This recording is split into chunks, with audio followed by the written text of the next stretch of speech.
তাদের মনটা পাথরের মতো, এই পাথরে ফুল ফোটানো অসম্ভব। তুমি অনশনে বসছো আর উঠো না, ওখান থেকে মরে যাও।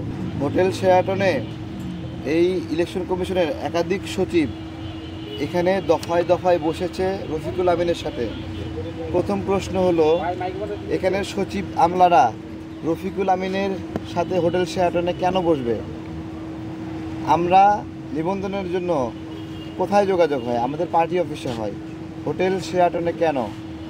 হোটেল শেরাটনের সিসি ক্যামেরা আপনারা চেক করেন, এবং এই ভাগাভাগিকে কেন্দ্র করে একজন, তাদের মধ্যে একজন কম ভাগ পাওয়ায় সে এটার আংশিক আমাদেরকেই বলে দিছে আর কি, বুঝতে পেরেছেন? এবং সে যদি বিপদে পড়ে সে বাকি এভিডেন্সগুলো দিয়ে দেবে। কিন্তু আমি যদি এটা ক্লেম করছি, ক্লেম মানে সত্য না, তাহলে এখন উপায় কি? উপায় হলো হোটেল শেরাটনে গিয়ে সিসি ক্যামেরা চেক করতে হবে। তাহলেই পাওয়া যাবে যে কোন কোন সচিব আমলা এই রফিকুল আমিনের সাথে সেখানে বসেছিল। ঠিক ঠিক। তাদের মনটা পাথরের মতো, এই পাথরে ফুল ফোটানো অসম্ভব। যদি ফুল ফোটে তাহলে একটা দৃষ্টান্ত হয়ে থাকবে।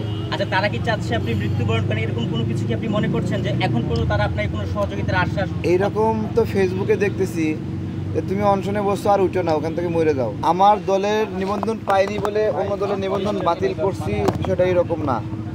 ডেস্টিনির রফিকুল আমিন একটা স্বীকৃত প্রতারক মানুষ, যিনি বেকার অসহায় যুবকদের ৪৩ লক্ষ যুবকের অর্থ আত্মসাৎ করেছেন এবং ১২ বছর জেলে ছিলেন। গণ অভ্যুত্থানের পরে